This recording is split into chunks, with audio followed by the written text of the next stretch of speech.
السلام عليكم شباب تالتة ثانوي قسم الناشونال، اخباركم ايه؟ عاملين ايه؟ يا رب تكونوا سعداء بالمحتوى اللي احنا بنقدمه لكم معانا على القناه بتاعتنا ان شاء الله، ويا رب نشوفكم بخير وبسعاده، ويا رب تحققوا كل اللي نفسكم فيه. النهارده ان شاء الله هنختم اخر حصه حل في تشابتر 3، وبعد كده نتقابل بقى ان شاء الله من اول الترم الثاني. هنبتدي مع بعض تشابتر 4 في اول الترم الثاني. هنحل النهارده على ليسون الترانسفورمرز. From both your past and future,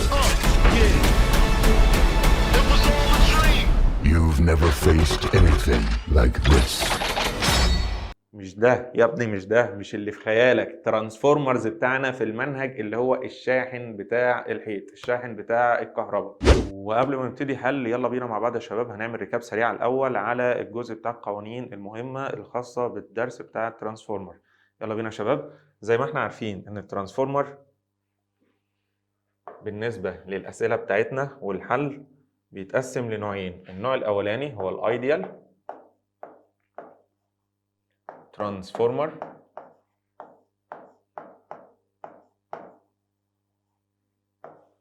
والنوع الثاني هو الريل ترانسفورمر.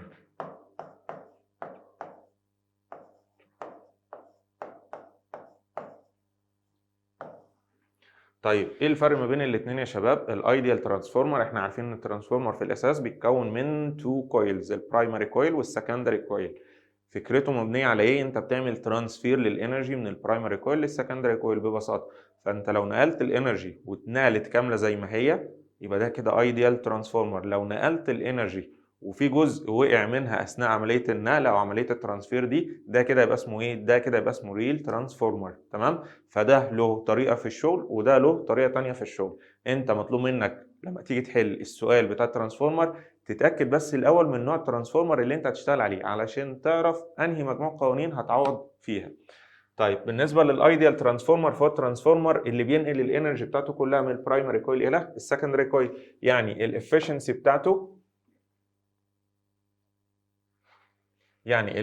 بتاعته بتبقى 100%، 100%.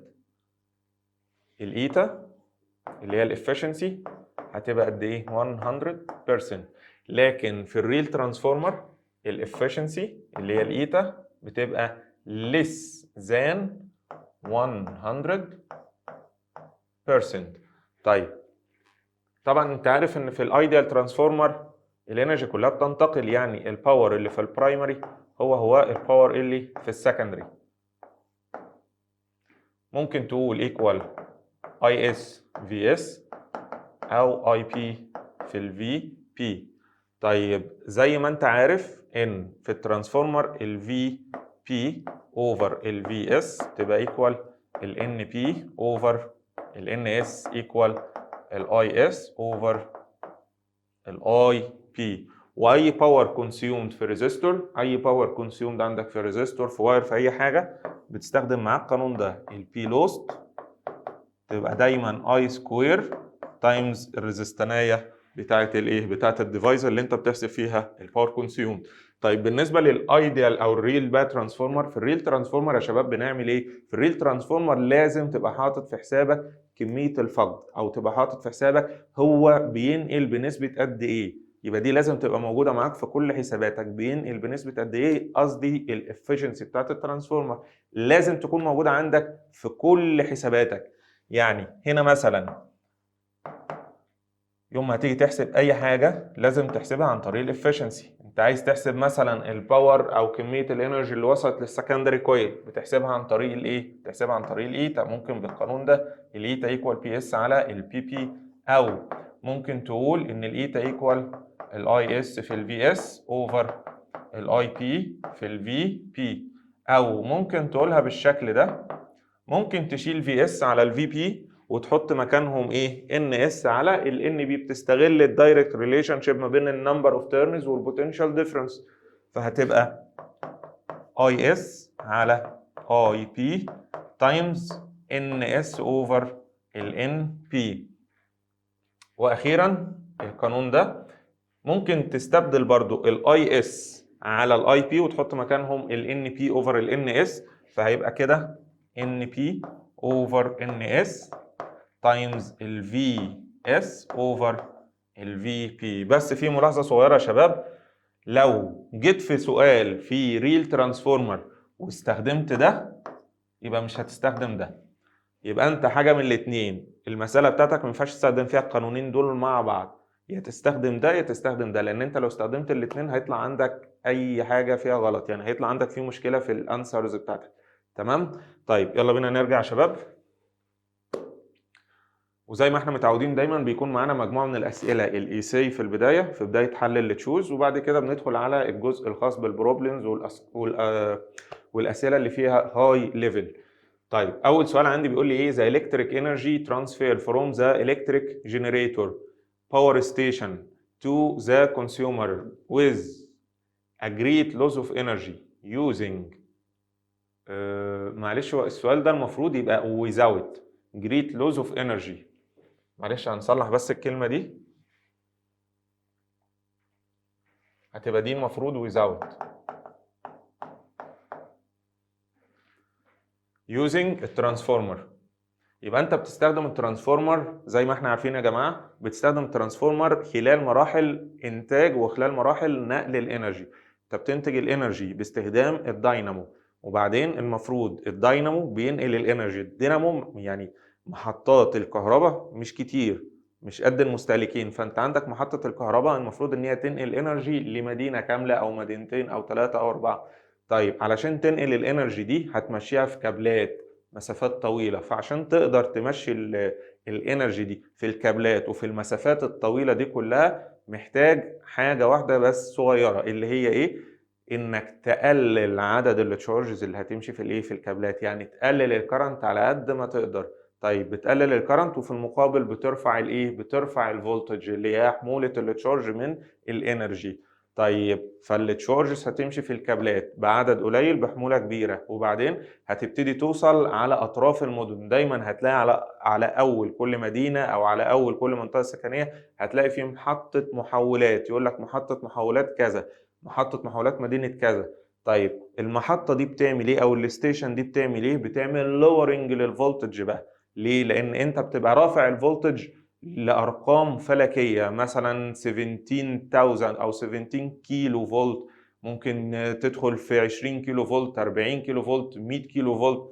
طبعا الارقام دي مهوله جدا كانرجي بتتنقل. طيب بعد كده انت مطلوب منك ايه؟ مطلوب منك ان انت تنزل الارقام دي لحد ما توصلها للفولت بتاعنا اللي احنا بنستخدمه في البيوت اللي هو 220 فولت. بتنزل الفولتج باستخدام الستيب داون ترانسفورمر. يبقى انت هتنزل الفولت اللي بيمشي في السلوك اللي هو كان 20,000 كيلو 20,000 فولت و100,000 فولت، والارقام دي المفروض تنزلها لكام؟ لل 220 فولت. طبعا الستيبنج داون بيمر بمراحل، مش من مره واحده هينزل النزله دي كلها. فانت بتستخدم كذا ترانسفورمر، من ضمنها او اخر حاجه بتستخدمها في الترانسفورمر الكشك بتاع الكهرباء اللي بتلاقيه موجود في الشوارع عندنا. مثلا بتلاقي في منطقه معينه شارعين 3 4 بتبص تلاقي فيه كشك كهرباء. فكشك الكهرباء ده ما هو الا ستيب داون ترانسفورمر، بيبقى داخل عليه الكهرباء بفولت كبير، وهو المفروض بينزل الفولتج لحد كام؟ لحد ال 220 او 240. المفروض بيزود الكرنت. ليه يزود الكرنت؟ عشان يعرف يوزع الانرجي دي كلها على البيوت ويوصل لحد حضرتك في البيت. انت بقى تستخدم الانرجي دي في ايه؟ بتنور بيها لمبه، تشغل بيها ثلاجه، غساله، مروحه، تكييف، اي حاجه بقى انت بتستخدمها في الوجه اللي انت عايزه. المهم ان انت ايه؟ هتيجي اخر الشهر وهتدفع الفاتوره بتاعه استهلاك الانرجي اللي انت استهلكتها. تمام؟ طيب ندخل على question 2. في question 2 بيقول لي the terminals of the secondary coil of transformer is always connected with. دايما السكندري كويل بيكون متصل هل هيتصل بالالكتريك سورس؟ طبعا لا، الالكتريك سورس ده انت بتربط بيه البرايمري كويل. هل بيبقى متصل بوايرز وخلاص؟ مش شرط يبقى وايرز. يعني انت هتعمل ايه بالواير؟ apparatus require operating it. هتبقى الاجابه بتاعتك بي، دي اللي هي الجهاز اللي انت هتستخدمه بقى، اللي انت هتشغله. نمبر 3. في نمبر 3 بيقول لك the iron core in the transformer in the form of. دايما الايرون كور بتاع الترانسفورمر اللي هو الشاحن بتاع الحيطه ده بيكون على شكل ايه؟ thin soft iron sheets insulated from each other. تمام؟ ولا thin steel sheets insulated from each other. طبعا هو مش مصنوع من الستيل. ولا سين كبر؟ لا مش كبر. طب سين نيكل؟ لا مش نيكل. يبقى ولا واحدة في دول صح. تبقى هي الإجابة بتاعتي رقم A.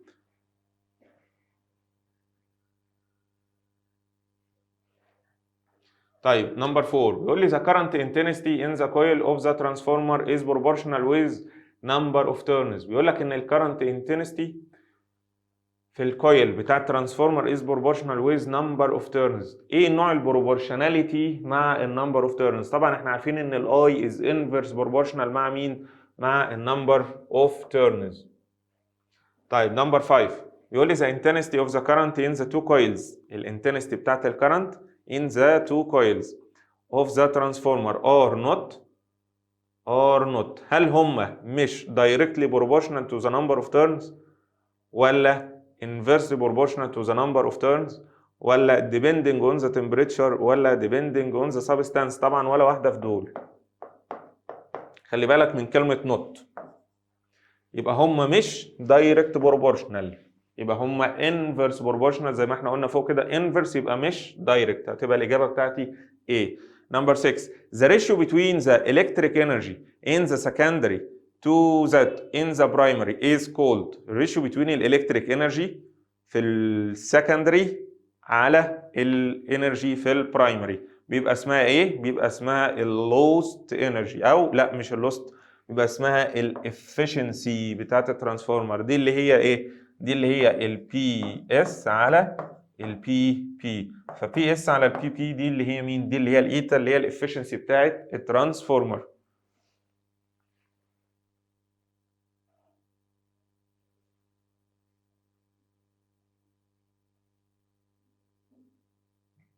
طيب نمبر 7 the transformer doesn't work if the current passing in the primary coil. طبعا امتى الترانسفورمر ما يشتغلش يا جماعه؟ كان في حالتين ما يشغلوش الترانسفورمر. الحاله الاولانيه ان انت تفتح السيركت بتاعت السكندري كويل. طيب الحاله الثانيه ان انت توصل البرايمري كويل في دي سي سورس. طبعا انت عارف ان فكرته مبنيه على الفاريشن، مبنيه على الاندكشن. مبنيه على ايه؟ الاندكشن. يعني ايه اندكشن؟ الفاريشن بتاع الفلكس بينقل الانرجي. تمام؟ بينقل الانرجي من البرايمري كويل الى السكندري كويل يوزنج السوفت ايرون كور. طيب فانت علشان تشغله يبقى انت محتاج حاجتين. محتاج ايه؟ توصل الترانسفورمر او توصل برايمري كويل بتاعك لاي سي سورس، والحاجه الثانيه ان انت تقفل السيركت بتاعت مين؟ بتاعت السكندري كويل. طيب تعالى يلا نشوف الاختيارات. هيقول لك يوني دايركشنال اند فاريبل انتنسيتي، طبعا مش صح. alternating current، يبقى هي الاجابه ان انت لازم توصل برايمري كويل لمين؟ لالترنيتنج كارنت. هل يوني دايركشنال؟ طبعا مش صح. هل ديفرنت؟ مفيش حاجه اسمها ديفرنت. 8 بيقول لك the current flowing through the primary coil of the transformer vanishes through it. الكرنت اللي بيعدي في البرايمري كويل بتاع الترانسفورمر بيبقى vanish لما vanishes although it is connected to the electric source when no current is taken from the secondary coil due to. يعني بيقول لك دلوقتي انت لما بتفتح السيركت بتاعت السكندري كويل، اول ما هتفتح السيركت بتاعت السكندري كويل مفيش كرنت هيمشي في الايه؟ في البرايمري كويل. بسبب ايه؟ بسبب وجود السيلف اندكشن.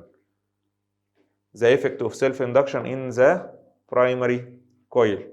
طيب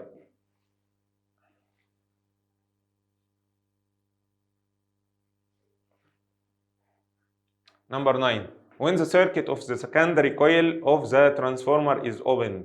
لو السيركت بتاعت السكندري كويل بتاعت الترانسفورمر is opened the current of the primary coil nearly approaches zero. This coil is connected with the electric source so the energy consumed is negligible because of. ايه سبب ان كده مفيش استهلاك انرجي؟ because of هل هي decreasing self induction generating of eddy current؟ طبعا لا. increasing the number of turns of the coil؟ طبعا لا. generation of backward induced EMF by self induction in the primary coil which equal in magnitude and opposite in direction to the EMF of the source. يبقى انت لما بتفتح السيركت بتاعت السكندري كويل هو ده اللي بيحصل معاك. بيبقى في عندك ايه؟ generation للباكورد induced EMF اللي هتبقى equal in magnitude ودايما opposite in direction لمين؟ للإي ام اف بتاعت السورس. طيب 10 بيقول لك the output voltage from the step up transformer الاوتبوت voltage is greater than the input voltage. طيب ازاي الاوتبوت voltage في الستيب اب بيبقى اكبر من الانبوت voltage؟ This doesn't contradict with the law of conservation of energy because خلي بالك ان الباور او الانرجي ايكوال ايه؟ ايكوال الاي في الفي. فانت عندك كميه الانرجي، بص معايا كده، عندك كميه الانرجي اللي هتوصل للبرايمري المفروض ان هي تبقى ايكوال كميه الانرجي اللي هتروح للسكندري كويل. طيب الانرجي انت لو هتفكها بتفكها تبقى ايه؟ البي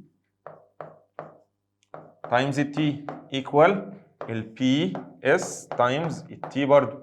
طيب هتفك البي بي هتخليها اي بي في في بي في التي ايكوال الاي اس تايمز الفي اس تايمز التي. فالتي كده كده هتروح مع التي هي. فانت دلوقتي معاك الاي بي في الفي بي ايكوال الاي اس في الفي اس. طيب فانت دلوقتي لما بتيجي تنقل الانرجي خلي بالك بقى، لو هتزود الفي اعرف ان الاي اوتوماتيك هتقل معاك. ليه؟ لان ده ايكوال ده في الاساس، يبقى الانرجي اللي هتروح للسكندري كويل هي ايكوال الانرجي اللي هتروح لمين؟ اللي جايه من البرايمري كويل، ده في حاله الايديال. تمام؟ فانت لو زودت الفولتج باستخدام النمبر اوف تيرنز، لو انت زودت الفولتج فكده الكرنت بيحصل له ايه؟ بيحصل له ديكريز. لو تفتكروا معايا يا جماعه في اول حصه نزلناها عندي في تشابتر 3 في الدرس بتاع فارادايز لو، لو تفتكر كنا في الاكسبيرمنت قلنا ايه؟ قلنا هو كل ما بيزود النمبر اوف تيرنز الاي ام اف اساسي بتزيد. لكن اللي كان مركز معايا في الفيديو لاحظ ان البوينتر اساسا بتاع الجالفانومتر الديفليكشن بتاعه ما كانش بيزيد. ليه؟ لان انت بتزود النمبر اوف تيرنز فالريزيستنس بتاعت الكويل بيحصل لها ايه؟ بيحصل لها انكريز، فكده الكرنت بيحصل له ايه؟ بيحصل له ديكريز. اوكي؟ يبقى انت دلوقتي خلاص انت بمجرد ما نقلت او استخدمت ستيب اب ترانسفورمر انت بتزود الفيو وتقلل الاي بحيث ان البرودكت بتاعهم بيفضل ايكوال دايما الايه؟ البرودكت بتاع الاي بي في الفي بي، وبكده نبقى ما اخليناش بالكونزرفيشن لو اوف انرجي. يبقى تعالوا نبص على الاجابات كده. energy is taken from the main supply, energy is taken from the magnetic field, the output current is less than the input current. ليه؟ لان الكرنت اللي خارج هيبقى اقل من الكرنت اللي كان داخل.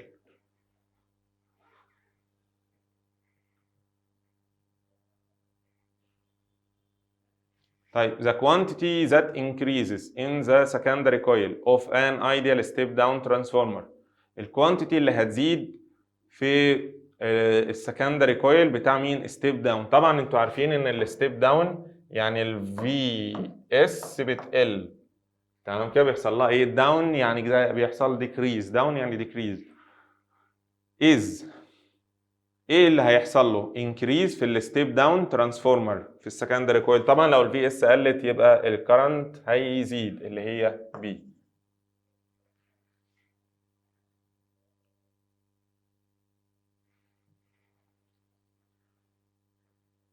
طيب 12 in a step down transformer the turns ratio في الستيب داون ترانسفورمر ايه اللي بيحصل للنمبر اوف تيرنز؟ طبعا قصده ايه؟ قصده ال NP over ال NS. طيب NP over ال NS بيبقى دايما greater than 1 اللي هي الإجابة بتاعتك B. طيب step up transformer operates on direct current، بيشتغل مع الدايركت current ولا has a higher current flowing in its؟ طب بصوا يا جماعة، أول ما تشوف الكلمة step up يعني إيه؟ ال VS is up، يبقى دايما بتربط الستيب اب بالستيب داون بايه؟ والله الستيب اب بتربطه دايما بالفي اس والستيب داون برضو بالفي اس. يعني لو الترانسفورمر بتاعي ستيب اب ترانسفورمر يبقى الفي اس بتزيد، لو ستيب داون يبقى الفي اس بتقل. وعلشان الفي اس تزيد يبقى انت محتاج ان اس كبيره، علشان الفي اس تقل يبقى انت محتاج ان اس صغير. يبقى the step up transformer operates on a direct current؟ طبعا لا. has a higher current flowing in the secondary coil؟ طبعا لا. has a higher potential difference across its secondary coil؟ مظبوط الكلام ده. has its coil wounded on an insulating؟ طبعا اي بتنجان. طيب تعالوا ندخل على 14.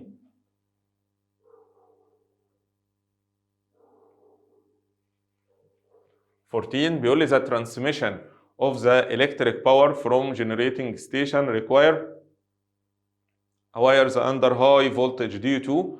يبقى عندك الترانسميشن of the electric power from generating station من محطات الكهرباء requires a wire under high voltage due to minimize lose in energy. الإجابة بتاعتي هتبقى إيه؟ هتبقى C. يبقى أنت ليه بتستخدم ستيب أب؟ عشان تقلل الإنرجي اللي هيحصل لها losing في مين؟ في الوايرز بتاعت الكابلات. طيب 15 بيقول لك هنا إيه؟ ستيب أب ترانسفورمر the ratio between the number of its coil turns is 1 إلى 2. طيب ده كده ايه؟ ستيب اب ترانسفورمر. خلي بالك من الكلمه ستيب اب ترانسفورمر، يبقى ال NP اوفر ال NS. هو بيقول ستيب اب، يبقى كده ال NS هي الكبيره او ال VS هي الكبيره. شيل VS تبقى الكبيره، تبقى ال NS هي الكبيره، هتبقى ايكوال 1 over 2. and the frequency of the current in the primary coil is 50. طيب ومعاك الفريكونسي بتاعت الكرنت. سو ذا فريكونسي اوف كرنت ان اتس سكندري كويل. طبعا انت عارف ان انت بتستخدم الترنيتنج كرنت مع الترانسفورمر. الالترنيتنج كرنت ده بيكون معاه فريكونسي. اللي هي ايه الفريكونسي بتاعت الالترنيتنج كرنت؟ اللي هي عدد اللفات اللي بيلفها الكويل بتاع الدينامو ان 1 سكند. طيب الكرنت بيمشي بفريكونسي معينه اللي هو الالترنيتنج كرنت. هل الترانسفورمر بيغير الفريكونسي؟ طبعا لا. الترانسفورمر ما بيغيرش الفريكونسي. الترانسفورمر بيلعب في حاجتين، في الاي والفي، لكن ما بيجيش جنب الفريكونسي. ممكن الانرجي بتقل شويه في السكندري كويل عن البرايمري او بتفضل ايكوال، ده لو كان ايديال، لكن الفريكونسي بتاعته بتفضل ايه؟ بتفضل كونستانت. فكده كده الفريكونسي هتفضل كام؟ 50 هرتز. 16 بيقول لي an ideal transformer is used to produce 6 volt from 24 فولت. ده كده يبقى نوعه ايه؟ ده كده يبقى ستيب داون. ما هو بروديوس يعني دي الفي اس، from تبقى دي الفي بي. what is the ratio NP over NS؟ بيسأل على ال NP over ال NS. سهلة. طيب ما احنا عارفين يا جماعة ان ال NP على ال NS علاقة ال N بالفولتج is direct relation، هتبقى ايكوال في بي على الفي اس. وبعدين هنبتدي نعوض. ان بي اوفر ال ان اس هتبقى ايكوال الفي بي اللي هي كام؟ 24 اوفر 6. 24 اوفر 6 اللي هي 4 اوفر 1 اللي هي الاجابه بتاعتي رقم سي.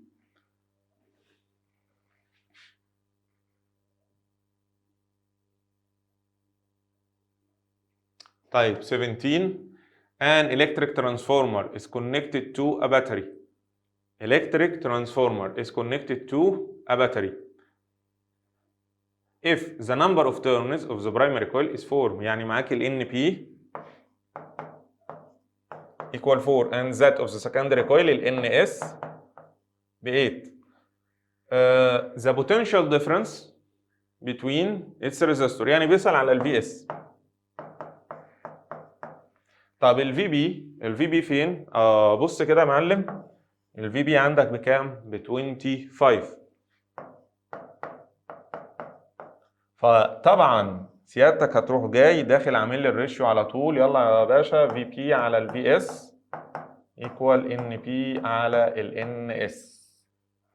في بي على الفي اس ايكوال ايه؟ ان بي على ال ان اس.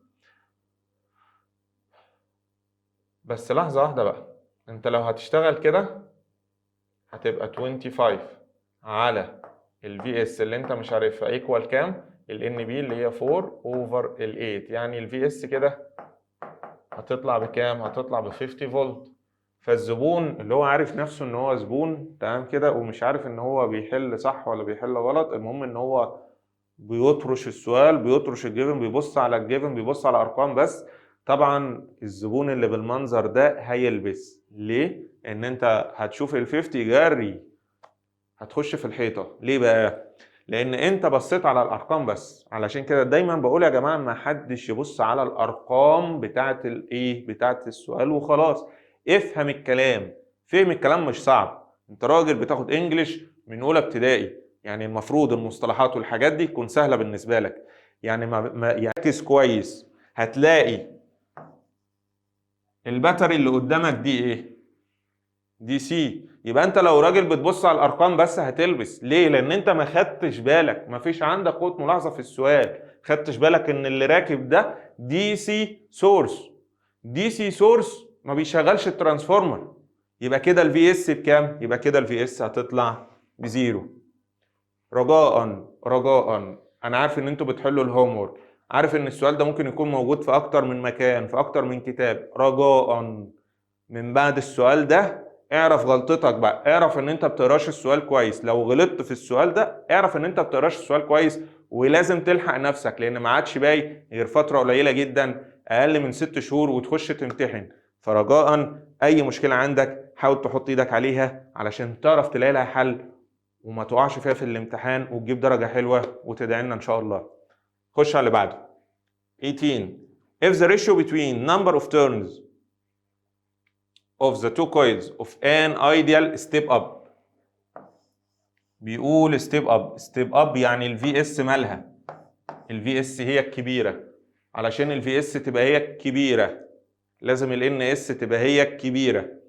يبقى ال IS هي الصغيرة. تبقى الفريكوانسي زي ما هي. الفريكوانسي ما بتتغيرش. طيب is 1 to 100. طيب طالما قلنا ال VS هي الكبيرة يبقى ال NS هي الكبيرة. يبقى ال NP على ال NS 1 على 100 عشان ال NS هي الكبيرة. And the primary coil was connected to AC source of 200 volt. يعني ال VP بكام؟ ب 200 volt.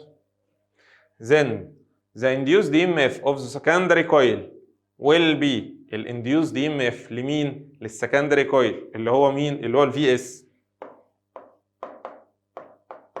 هيبقى ايكوال ايه؟ طيب يلا نعوض على طول في الريشيو. الريشيو بتقول ان ال VP على ال VS ايكوال ال NP على ال NS. طيب VP على ال VS 100 على ال VS بكام؟ مش عارفينها، هتسيبها زي ما هي ايكوال ال NP اوفر ال NS. NP على ال NS 1 اوفر ال 100. فكده يبقى ال VS هتطلع كام؟ ايه ده معلش ال VB ب 200. معلش يا جماعه. فكده ال VS هتطلع بكام؟ هتعمل الكروس طبعا هتبقى 200 تايمز 100 بكام؟ 20,000 فولت او 20 كيلو فولت اللي هي الاجابه بتاعتي هتبقى رقم دي.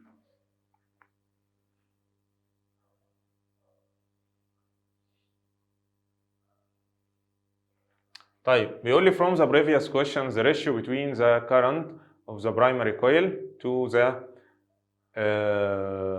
current in the secondary coil. طبعا احنا كنا عارفين في السؤال اللي فات كانت ال NP على ال NS equal 1 على 100 وكانت ال VB بكام؟ ب 200 وكانت ال VS بكام؟ 2 وجنبها 4 اصفار. طيب حلو. انت عاوز ايه بقى؟ بيقول لي the ratio between the current in the primary coil to the current in the secondary coil.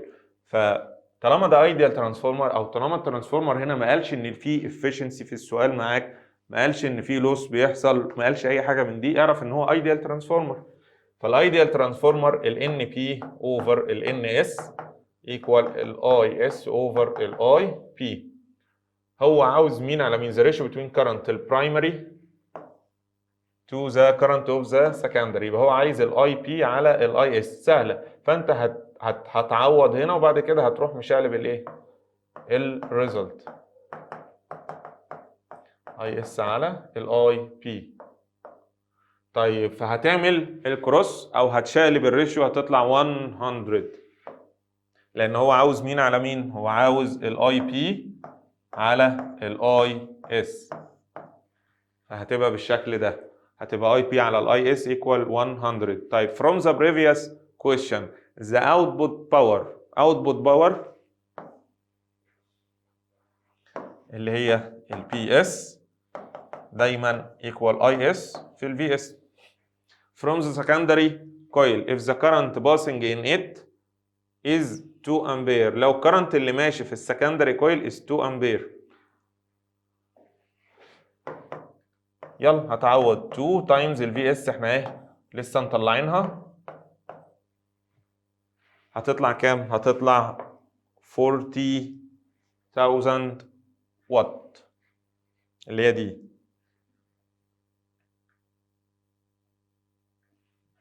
طيب في question 21 بيقول لي an ideal transformer has 500 turns in its primary coil، يبقى دي ال NP، معانا ال NP 500 turns and 10 turns in its secondary coil وال NS 10 turns if the primary coil is connected to 120 فولت. لو انت هتوصله في 120 فولت كده يبقى انت معاك ال VP is connected to a resistor ومعاك السكندري كويل، السكندري كويل connected to resistor 15 اوم، يبقى دي الار اللي في السكندري كويل 15 اوم. بيسأل على الكرنت في مين؟ في البرايمري كويل، خلي بالك بيسأل على كرنت مين؟ البرايمري كويل. طيب انت هتجيب كرنت البرايمري كويل ازاي؟ لازم يبقى معاك كرنت السكندري كويل الاول، او يبقى معاك الباور بتاع البرايمري كويل. طب انت مش معاك الباور في البرايمري كويل ولا معاك اي حاجه من دي، فلازم سؤال زي ده هيتحل على كذا ستيب. الستيب الاولانيه هتحسب لي الفي اس، يلا الفي اس هتتجاب ازاي؟ ده ايديال ترانسفورمر، يعني الفي بي اوفر الفي اس هتبقى اي، معلش هتبقى ان بي على الان اس، وبعدين نعوض. يلا الفي بي بكام؟ الفي بي 120 اوفر الفي اس ايكوال الان بي اللي هي بكام؟ 500 على الان اس اللي هي بكام؟ اللي هي ب 10. هنعمل كروس مالتيبليكيشن، الزيرو هيروح مع الزيرو، يعني الفي اس هيطلع بكام؟ هيطلع 120 اوفر ال 50.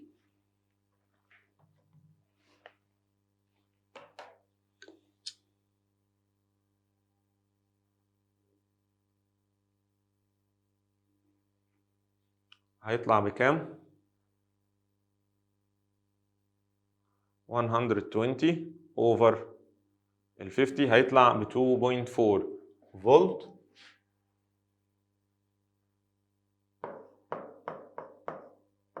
ده كده مين؟ ده كده الفي اس.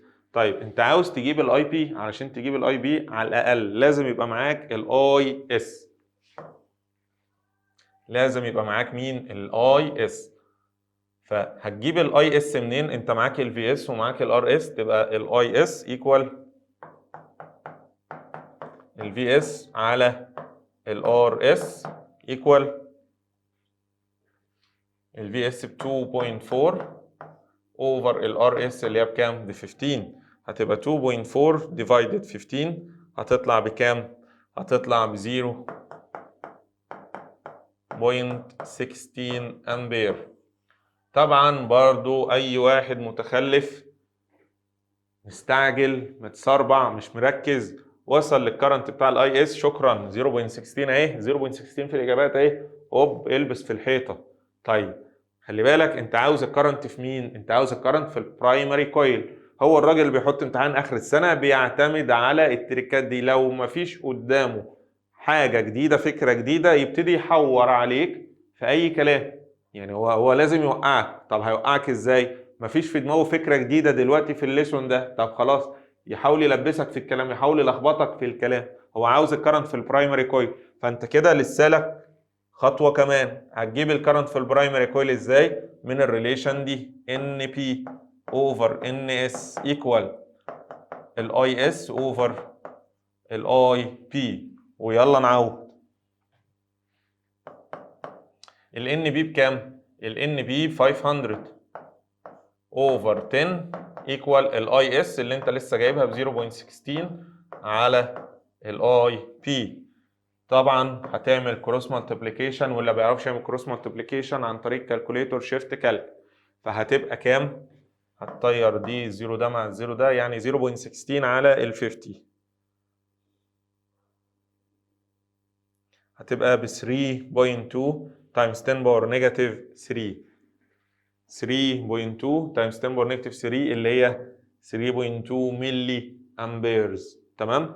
طيب ادخل على 22. في 22 بيقول لي from the previous question if we replace ال AC source، هتستبدل ال AC source with DC source of the same EMF what will happen؟ طبعا what will happen الجهاز هيطفي. nothing change، لا ولا nothing change ولا converted to step down. it will not operate اللي هي الإجابة رقم D.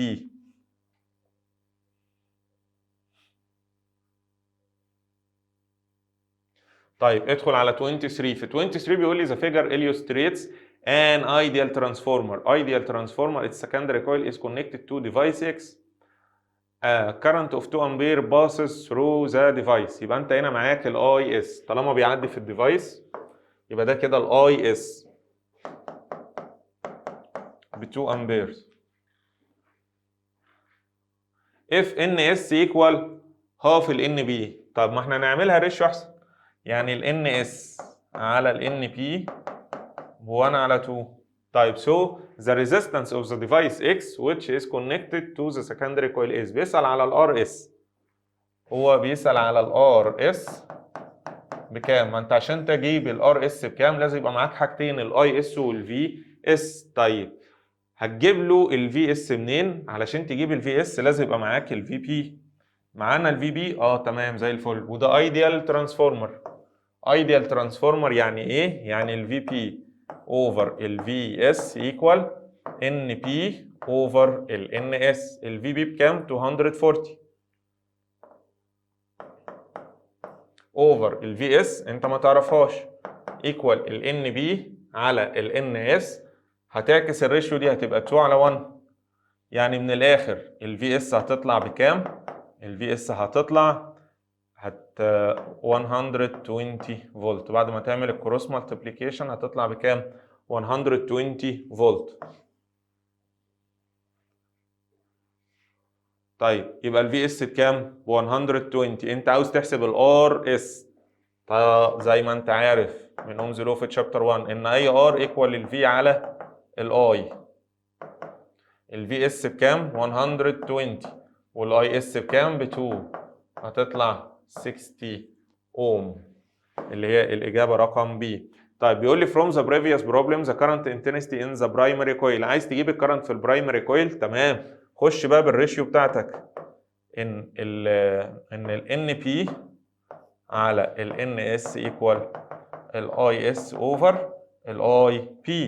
ال NP على ال NS اللي هي ب 2 على 1 اللي هي 2 اوفر 1 ايكوال الاي اس. احنا جبنا الاي اس هي اصلا معانا بكام؟ ب 2 اوفر الاي بي. فكده هتعمل الكروس هيطلع ان الاي بي بكام؟ ب 1 امبير. الاجابه بتاعتي بي.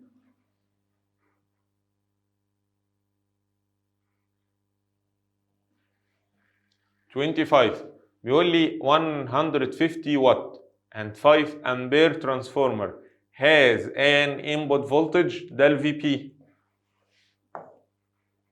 input voltage يعني ده ال VP بكام؟ ب 9 فولت. is connected to AC source.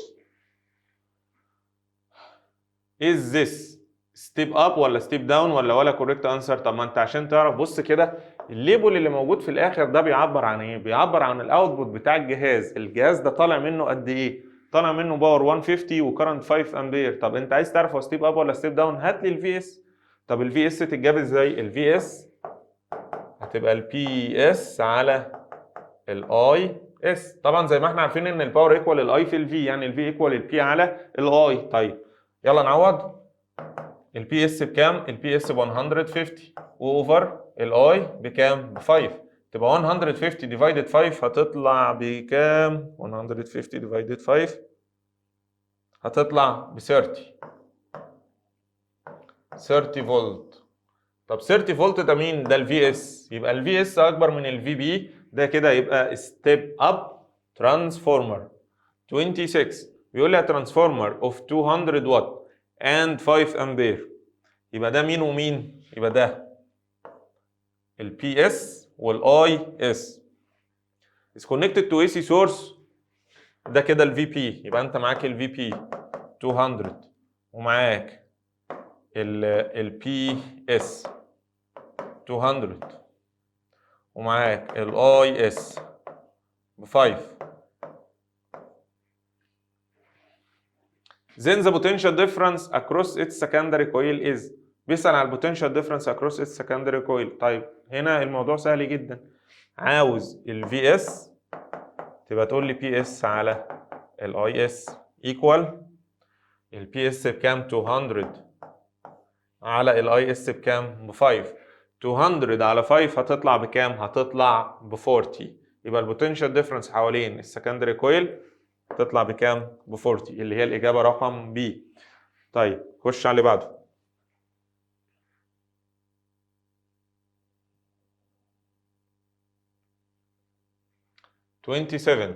electric transformer the rate of change the current in its primary coil is 5 ampere per second.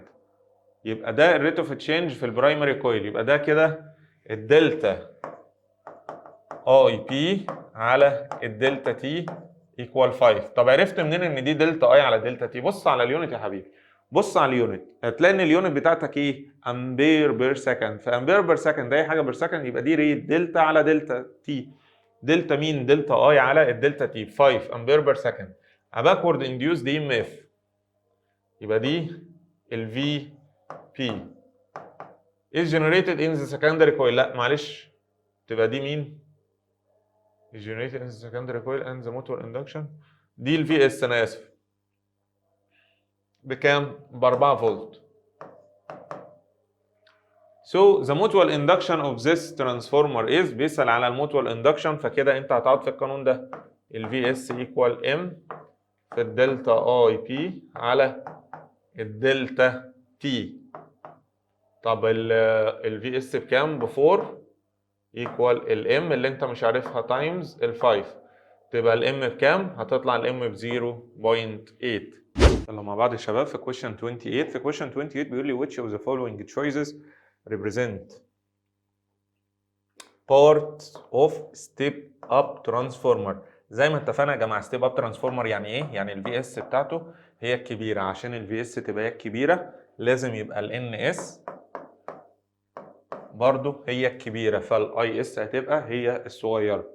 طيب فمين في دول بقى بيمثل الستيب اب ترانسفورمر؟ تعالوا نبص كده مع بعض. الانبوت فولتج متوصل في دي سي، شكرا مش تبعنا، يبقى هي متوصل في اي سي، مظبوط. بتستخدم سوفت ايرون، مظبوط. البرايمري كويل تيرنز بكام؟ هنا ب100 وهنا ب10. طيب هنا السكندري كويل، سكند برايمري، خليك في السكندري، السكندري هنا ب10 وهنا بكام؟ ب100. فمين فيهم اللي الان اس بتاعته اكبر من الان بي؟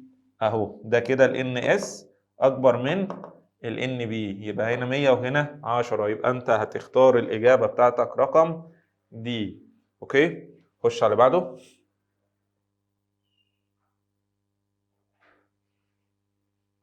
في question 29 من الاسئله المهمه جدا يا جماعه، لازم تبقى فاهمها كويس. في question 29 بيقول لي the opposite figure shows the potential difference at the input of a step down. step down يعني ال VS صغيرة.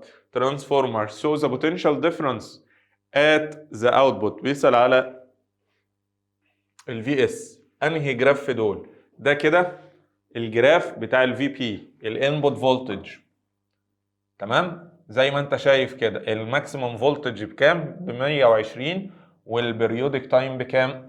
20 ملي سكند. فمين في دول بيريبريزنت الاوتبوت فولتج بتاع الستيب داون ترانسفورمر؟ ستيب داون يعني ايه يا شباب؟ ستيب داون يعني الفي اس هتقل، فلازم الفي اس تبقى اقل من 120. دي كام؟ الفي اس هنا 120، استبعدها. طيب اللي جنبها الفي اس، بص كده، دي ليس ذان 120، دي ايكوال 120، استبعدها. دي ليس ذان ال 120، تمام زي الفل. كده انا قدامي اختيارين او خيارتين او خيارين علشان اختار ما بينهم، اللي هو الخيارايه ايه والخيارايه دي. تمام. طيب هتاخد مين فيهم؟ هتاخد الخيارايه الاختيار اللي هو نفس الايه، نفس البريودك تايم، علشان يبقى نفس الفريكونسي. يبقى ما ينفعش تاخد دي. ليه دي؟ لان انت عندك كده التايم اتغير، البريودك تايم بتاعك هنا اصبح اقل، يعني الفريكونسي اختلفت. فانت عارف ان الفريكونسي في السكندري كويل لازم تبقى ايكوال فريكونسي في مين؟ في البرايمري كويل. فعشان كده اخترنا الاختيار ايه. مش عارف انا.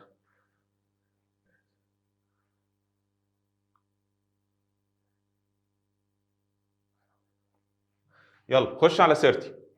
The efficiency of the transformer equal 90%. ايوه بقى، خش لي بقى على الريل ترانسفورمر. احنا كده شبعنا كام سؤال؟ كده 29 سؤال على الايديال ترانسفورمر. حلو قوي، اتعشت. ندخل بقى على الريل ترانسفورمر. الريل ترانسفورمر ده الافشنسي بتاعته لازم تبقى جزء من الحسابات. يبقى ما فيش قانون في الريل ترانسفورمر غير وتلاقي الافشنسي بارت من القانون ده. تمام. طيب فالافشنسي بيقول لك 90%، الايتا ايكوال 90 over 100. يعني ده معناه ايه؟ معناه ان اللوست انرجي از 90 او 90%. طبعا لا، هو اكيد مش هيفقد ال 90. طب هو كده شغال ليه لو هيفقد 90% من شغله؟ هل هيفقد 90%؟ لا خلاص، يبقى انت عندك الاي وعندك البي مش تبعنا. زي انرجي لوست از 1 او از 10%. تمام ماشي كده. يبقى هو خسر قد ايه؟ 10%. The energy of the primary is 10%. طبعا اي بتنجان. طيب 31. A transformer efficiency is 80%. that mean نفس القصة ان هو بيلوز قد ايه؟ 20%. The transformer is used to step up. step up يعني ايه يا شباب؟ step up يعني الفي اس هي الكبيرة from 120. يبقى دي كده الفي بي، والفي اس بكام؟ 3000. If the current through the primary coil is 2 amperes، معاك الاي بي بكام؟ ب 2 amperes. and the current through the secondary coil، ومعاك الاي اس، يا سلام ايه الحلاوه دي، 0.06. so the efficiency will be، طبعا زي ما احنا عارفين يا جماعه القانون بتاع الافشنسي اللي هو الافشنسي. بص على الجيفنز اللي معاك الفيات ومعاك الايات، يبقى هتاخد الجزء ده او هتاخد الصوره دي من قانون الافشنسي. اي اس في اس اوفر اي بي في الفي بي. الاي اس بكام؟ الاي اس عندي ب 0.06 تايمز الفي اس. الفي اس بكام؟ 3000 اوفر الاي بي اللي هي كام؟ 2 تايمز الفي بي اللي هي بكام؟ 120. بس ونحط على الكالكوليتور يا شباب.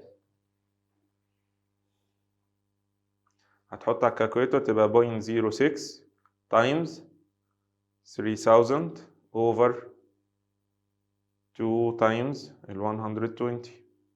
هتطلع كام؟ 0.75. طبعا الرقم اللي طالع ده عشان تحوله لبرسنتج هتضرب في كام؟ في 100، يعني هتطلع كام؟ 75%.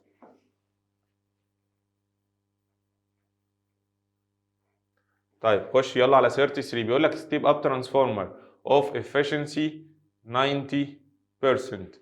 يعني الايتا معاك بكام؟ يعني الايتا معاك ب 90 over 100 whose primary coil is connected to AC source of EMF. معاك الفي بي بكام؟ ب 100. if the ratio between ال IS over ال IP became 1 over 20 respectively the voltage at the secondary coil is بيسأل بقى على الفولت في السكندري كويل، بيسأل على ال VS. طيب يلا عشان تجيب الفولت في ال VS ما تنساش ان ده ريل ترانسفورمر. يعني ايه ريل؟ يعني لازم تخلي الافشنسي معاك في كل حساباتك equal IS VS على IP في ال VP. فانت دي 90 over 100 equal ال IS بكام؟ هتاخدها 1 وال IP ب 20 times ال VP بكام؟ 100 صح كده؟ 100 times ال VS. ال VS دي اللي انت عاوز تحسبها، فهتعمل كروس مالتيبليكيشن لو انت بتعرف تعمل كروس مالتيبليكيشن او بتعملها كالكوليتر شيفت كالك وتريح دماغك. هتطلع ال 90 times ال 20 times ال 100 over ال 100 هتطلع كام؟ هتطلع ايوه بالظبط كده، هتطلع الرقم ده اللي هو 1800 فولت. طيب the ratio between the number of turns of the coils of the transformer that transfer 220 to 17.6 يبقى 220 ده ال VP، يبقى انا معايا ال VP بكام؟ 220 into ده ال VS 17.6 is 10 to 1. طيب 10 to 1 يعني مين اللي هيبقى 10 ومين اللي هيبقى 1؟ بصوا يا جماعه، طبعا احنا عارفين ان النمبر اوف تيرنز دايركت مع الفي، او نقدر نقول ان الفي دايركت بروبورشنال مع النمبر اوف تيرنز، فاللي الفولت بتاعه اكبر تبقى الان بتاعته هي الكبيره. يعني كده انت معاك الفي بي هي الكبيره، يبقى كده الان بي على الان اس هتبقى بكام؟ 10 الى 1. تمام، لان هو ممكن يحاول يلخبط لك الارقام.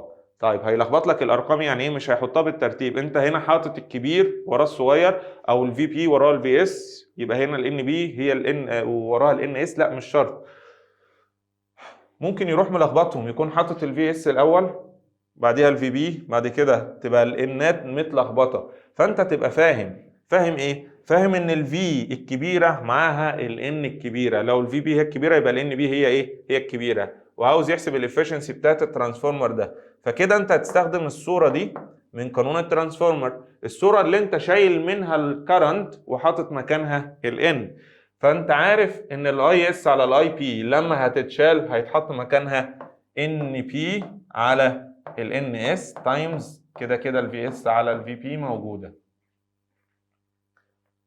كتبنا القانون، نخش نعوض بقى. يلا ال NB بكام؟ ال NB 10 over 1 تايمز ال VS بكام؟ 17.6 over 220 ونحط على الكالكوليتور يا شباب. هتبقى 176 divided 220 هتطلع بكام؟ هتطلع ب 0.8. 0.8 لما هتضربها في 100 عشان تبقى بيرسنت هتبقى كام؟ هتبقى سي.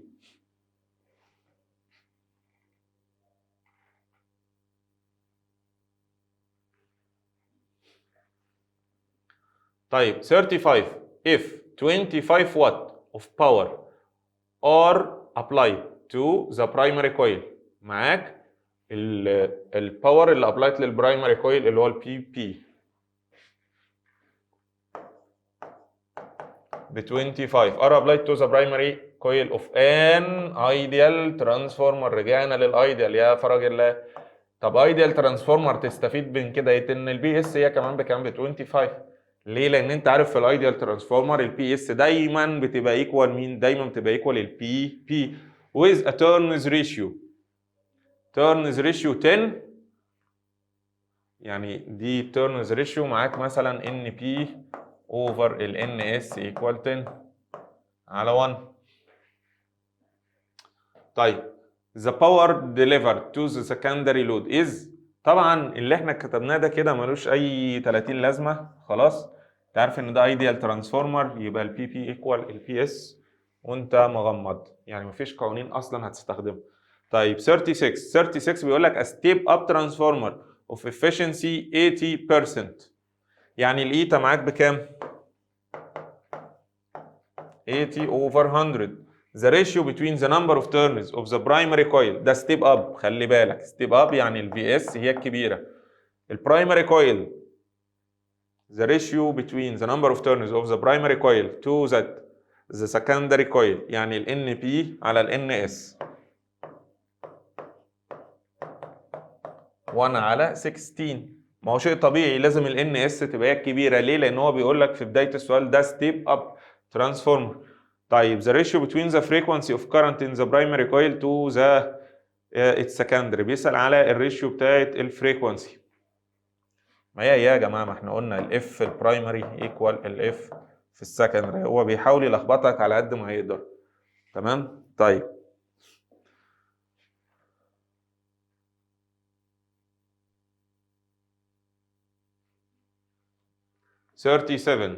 a transformer of efficiency كام؟ 90%. الترانسفورمر بتاعك الافشنسي بتاعته كام؟ 90%. الايتا draws an input power of 4 كيلو وات. يبقى ده البي بي 4 كيلو يعني 4000 watt. An electric load is connected across the secondary coil. طيب and draws a current of، طبعا ده الكرنت بتاع السكندري الاي اس هتطلع بكام؟ 6 امبير. The resistance of the load is، بيسأل على الريزيستنس بتاعت اللود. طب ما انت عشان تجيب الريزيستنس بتاعت اللود لازم يكون معاك الفي اس او يكون معاك البي اس، بحيث ان انت اي حاجه تانية مع الاي اس عشان تعرف تطلع منها الايه؟ الار اس. طيب فانت قدامك طرق كتير جدا، انا هختار طريق ولا اقول لك هعملها بطريقتين؟ مفيش مشكله، وانت شوف اللي يريحك ايه في الشغل اشتغل بيه. طبعا انت عارف ان الايتا ايكوال بي اس اوفر البي بي زي ما كتبنا في اول الحصه. الايتا بكام؟ الايتا ب 90 اوفر 100 ايكوال البي اس معرفهاش اوفر البي بي اللي هي بكام؟ 4000 وات. هتعمل كروس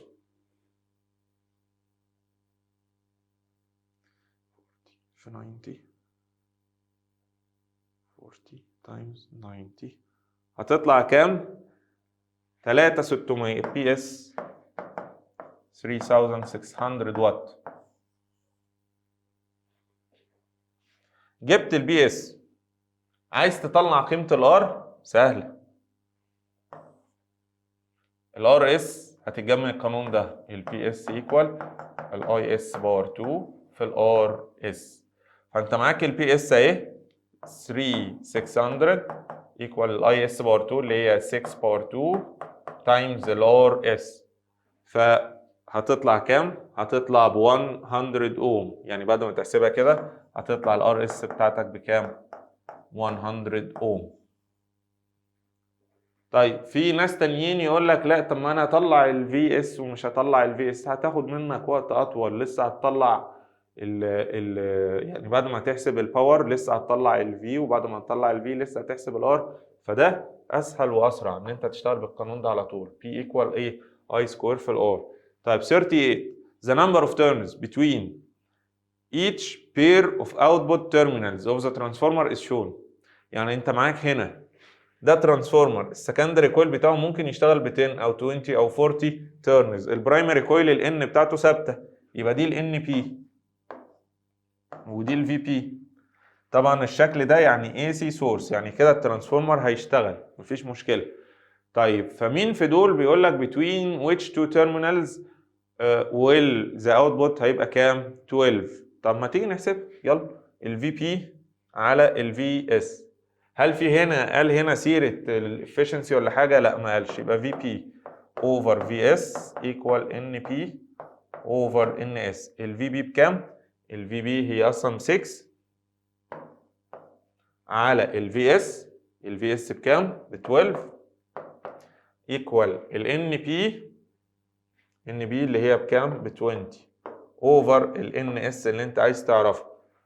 فهتعمل الكروس بقى وكده هتطلع ال ان اس بكام؟ ب 40.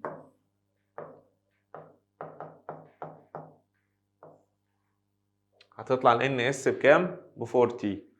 فهتاخد او هتوصل الجهاز عندك بين الار ومين والاس، ار واس، اللي هي الاجابه رقم سي. طيب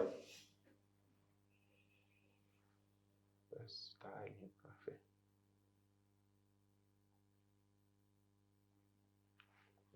طيب بصوا يا جماعه، شايفين السؤال 39 ده؟ زي ما انتم شايفين كده 2 ترانسفورمر متوصلين ورا بعض، يعني ده متوصل في السورس الرئيسي وده كده بيتوصل في الاخر خالص. نفس الفكره بتاعت الايه؟ نفس الفكره بتاعت اللي بيحصل بالظبط في الباور ستيشن. انت الانرجي بتجيلك ازاي؟ على الاقل بيكون في 2 ترانسفورمر في السكه، واحد بيعلي الفولت والتاني بينزل الفولت. طيب خلي بالك احنا بنقول ايه دايما وانت بتنزل الفولت وانت بتعمل ستيبنج داون للفولت، ما ينفعش تنزله مره واحده مثلا من 12000 او من شوف كام 240,000، ما ينفعش تنزلها من الرقم ده لكام؟ ل 220 مش عارف ايه الارقام البسيطه بتاعتنا. فلازم الستيبنج داون بيحصل على كذا مرحله، يعني على الاقل بتستخدم 2 ترانسفورمر عشان تنزل من الرقم الكبير من الفولتج الكبير جدا لايه؟ للفولت الصغير. على الاقل 2، طبعا بيكونوا اكتر من كده. اخر ترانسفورمر يعني بتشتغل معاه اللي هو الترانسفورمر اللي هو كشك الكهرباء اللي بيبقى في الشارع ده، اخر حاجه كده. فانت معاك 2 ترانسفورمر راكبين في بعض بالشكل ده. خلي بالك السؤال بتاع السنه اللي فاتت هو نفس الفكره دي، بس بيزود عليها حاجه بقى. زود هنا ايه؟ حط لك هنا ريزستانيه وقال لك انا عايز احسب الكرنت في الريزستانيه دي، او عايز احسب البوتنشال ديفرنس على الريزستانيه دي، او الباور يا رب، كان عاوز يحسب الباور في الريزستانيه دي. فهي لو انت فاهم الفكره بتاعت السؤال ده هتعرف تتعامل مع السؤال بتاع اخر السنه. الموضوع بسيط.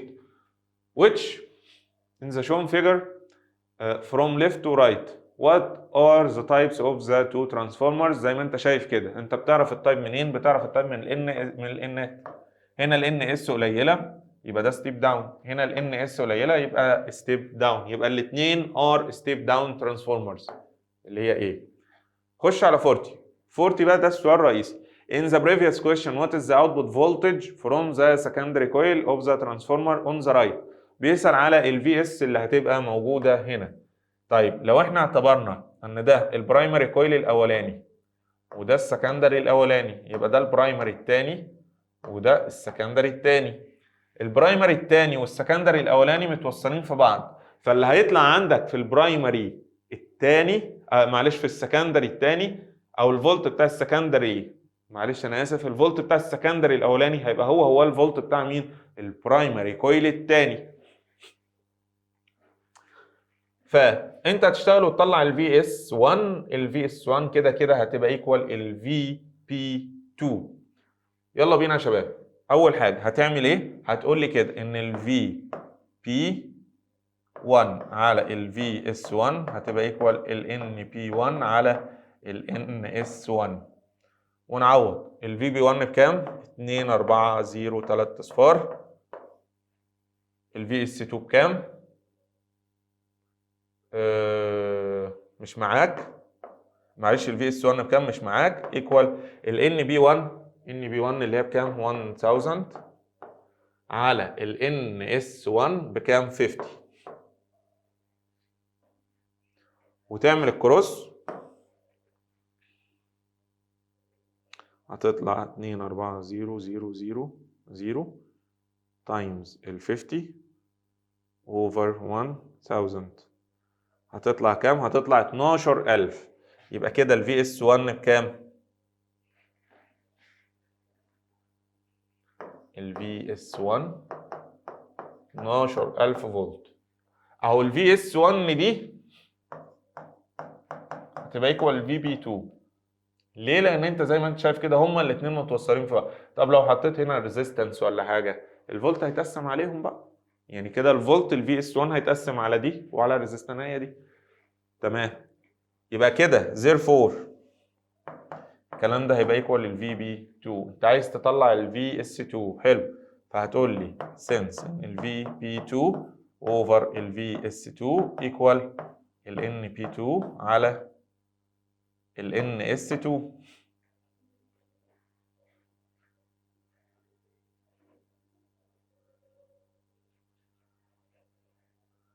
يلا نعوض. ال VB2 بكام؟ انت جبتها خلاص ب 12,000 على ال VS2 اللي انت عايز تحسبها equal ال NP2 ب 600 over ال NS2 اللي هي ب 20. وبرضه يلا هنعمل الكروس في السريع كده، يبقى 12 جنبها 3 اصفار تايمز 20 over 60 هتطلع كام؟ هتطلع ب 400 معلش 600 هتطلع ب 400 فولت اللي هي الإجابة رقم A. يبقى أنت عشان تنزل من فولت كبير قوي لفولت صغير كده محتاج على الأقل 2 ترانسفورمر يعملوا لك ستيبنج داون. طيب يلا بقى نخش على السؤال الحارق بتاع السنة اللي فاتت، اللي طبعا الدفعة لما شافت المنظر ده جالها تبول لا إرادي. أنا معرفش إيه السبب بصراحة، يعني الفكرة بتاعته ما هياش صعبة قوي كده، ما هياش أوفر، بس إحنا هنقول إيه؟ الخضة بتاعة الامتحان. الخضة بتاعة الامتحان في حد ذاتها كافية جدا إن ممكن تبقى الفكرة أساسا أنت متدرب عليها وواخد زيها قبل كده، بس الخضة تخليك مش عارف تتعامل. إيه ده أنا أول مرة أشوف الكلام ده أنا أول مرة أشوف السؤال ده. هي بس مجرد إحساس، لكن لو رجعت من الامتحان وقعدت تفتح وتدور هتلاقي إن كل حاجة بتبقى موجودة. تمام. بس أنا ما بقولكش تعمل كده علشان تركز بقى خلاص في المادة اللي بعدها. أنت امتحنت مادة خلاص، قدر الله ما شاء فعل، وتقدر تخش على المادة اللي بعدها من غير تعب أعصاب. يلا ندخل على 41. بيقول لك two identical electric transformers. هو المفروض ما يقولش two identical، يعني دي برضو من ضمن الأخطاء. خلي بالكم يا جماعة، لأن امتحان السنة اللي فاتت النسخة الإنجليش كانت مليانة أخطاء إملائية غريبة والله العظيم. يعني أنا بقيت أقرأ الأسئلة كده بالإنجليش وأجي أبص على الترجمة بتاعتها بالعربي، إيه الترجمة الهم دي؟ يا أخي ده أنت لو حطيت الأسئلة على جوجل ترانسليت عمره ما هيغلط الأخطاء دي. يعني أنتوا جايبين عيل في تانية ابتدائي هو اللي يترجم ولا إيه؟ فكانت كمية أخطاء في الترجمة صعبة جدا، من ضمنها تو ايدنتيكال. هي مش ايدنتيكال يا جماعه، هو المفروض تو ايديال. تو ايديال electric transformers are connected together as shown in figure. زي ما انت شايف كده الترانسفورمر الاولاني هو المتوصل في الاي سي سورس، الفي بي 1 بكام 220، الفي اس 1 بكام 110 فولت. هنا بقى المفروض كنا هنقول ان الفي اس 1 هتبقى ايكوال الفي بي 2، بس للاسف زي ما انت شايف كده في عندك ار1 اكيد هي اللي خدت الايه الفرق الصغير ده، الفرق البسيط ده. يبقى الفولت بتاع الار1 بكام ب 10 فولت، والفولت بتاع البي 2 بكام 100 فولت. طيب بيسأل على الكونسيومد الكتريك باور ان ذا ريزيستور ار1، بيسأل على الباور اللي هيبقى كونسيومد فين في الار 1. ما انت عشان تحسب الباور لازم يبقى معاك الاي والفي على الاقل يعني، او معاك الفي والار. هنا مفيش ار، خلاص ما تدورش تحسب، حاول تجيب لي الاي هنا. طب انا هجيب له الاي منين؟ تعال نبص كده على الترانسفورمر ده. هنا بيقول لك ايه؟ معاك ريزستانيه ب 30 اوم والبوتنشال ديفرنس حواليها بكام ب 30 فولت، يعني معاك في وار. هتجيب منهم الايه؟ هتجيب منهم الاي. يبقى كده الاي اس هتطلع كام 30 اوفر 30 هتطلع ب 1 امبير. واحد يقول لي يا مستر طب ما انا ال 50 فولت دي انا هعمل بيها ايه؟ ما هو خلي بالك انت اتنقل عندك 50 فولت ده للسكندري كويل، بس اكيد في جزء من الفولتج ده فقد في ريزيستنس، في مش عارف ايه، في السلوك نفسها فقد، طلع بره نتيجه السخونه، نتيجه مش عارف ايه. فاكيد في جزء من الفولتج ده فقد في النهايه. ما علينا، المهم ان الكرنت اللي هيبقى ماشي بكام اصلا؟ الكرنت اللي هيمشي عندك في السكندري كويل بتاع ترانسفورمر الثاني هيطلع ب 1 امبير. يبقى ده كده تعتبره الاي اس 2 ب 1 امبير، ومعاك الفي اس 2 ومعاك الفي بي 2، فكده تقدر تحسب الاي بي 2. الاي بي 2 بقى هتطلع بكام يا شباب؟ الاي بي 2 هتعمل الريشيو بتاعتك اللي هي مفيش مكان مش عارف اكتبها فين، اللي هي الفي بي 2 اوفر ال VS2 هتبقى ايكوال ال IS2 على ال IP2. طيب هتطلع بكام؟ من الاخر يعني يا جماعه هتطلع ب 0.5 ال IB2 هتطلع ب 0.5 امبير. طيب طلعت ب 0.5 يبقى ده الكرنت اللي ماشي عندك هنا ب 0.5 امبير. عايز تحسب الباور في الار 1 هتضرب ده في ده، الفي في الاي هتدي كام؟ 10 في 0.5 هتدي 5 واط. يعني فكرة اصلا مفيش اتفه من كده، لكن انت بس بتشوف الحاجة في الامتحان تشوفها على شكل ترانسفورمر حقيقي، تشوفها على شكل وحش. يلا يا شباب معايا في كويشن، اخر كويشن معانا النهارده 43. في كويشن 43 بيقول لك هنا ايه؟ ايديال ستيب اب ترانسفورمر. ستيب اب يعني ايه؟ يعني الفي اس هي الكبيره، تمام كده. the ratio between number of turns of its turns 3 على 2. ف 3 على 2 بقى هتاخدها ازاي؟ يعني هل هتقول لي ان بي على الان اس ب 3 على 2؟ هو ما حددش هنا مين على مين، بس انت تبقى فاهم ان هو لما يقول لك ان ده ستيب اب يعني الفي اس هي الكبيره، يبقى مين الكبير؟ الثلاثه هي الكبيره، تبقى دي ان اس على ال ان بي ب 3 over 2. Its secondary coil is connected to a device which works on a potential difference 300 volt. يبقى دي الديفايس، يبقى دي الفي اس بكام؟ ب 300 فولت. which choice of the following expresses the value of VP and ال PS على ال PP. خلي بالك من حاجه ان ده ايديال اول كلمه تالت ايديال يعني ايه يا جماعه؟ ايديال يعني ال PP ايكوال ال PS، فيبقى اذا ما ينفعش دي وما ينفعش دي، يا دي يا دي. طب انت عايز قيمه ال VB؟ سهله، يلا VP اوفر ال VS ايكوال ال NP على ال NS. وخلي بالك وانت بتعوض عشان ما تتلخبطش، ال VB بكام انت عايز تحسبها على ال VS بكام ب 300 ايكوال ال NB على ال NS اللي هي 2 على 3. 2 على 3 هتطلع بكام؟ هتضرب يلا كروس مالتيبليكيشن تبقى 600 على 3 هتطلع 200 فولت. 200 فولت يبقى الإجابة بتاعتي سي. وبكده يا شباب نكون خلصنا مع بعض الحمد لله بفضل الله. خلصنا مع بعض تشابتر 3 وخلصنا كل أسئلته وحلينا مع بعض كمية كبيرة جدا من الأسئلة. ادعمونا باللايك والشير والسبسكرايب معانا في القناة، وإن شاء الله الفترة الجاية هيكون في فايدة كبيرة جدا. هنحل امتحان مع بعض في الأجازة بتاعت نص السنة وهينزل على الصفحة بتاعتي، وهيكون في إن شاء الله جوائز للي هيحل الامتحان ده بأعلى درجة. اللي مش هيغلط أكتر من 3 غلطات ولا حاجة إن شاء الله هيبقى له جايزة قيمة معانا. بشرط اشترك معانا في القناة وادعمنا باللايك والشير والسبسكرايب. وهذا وبالله التوفيق، والسلام عليكم ورحمة الله وبركاته.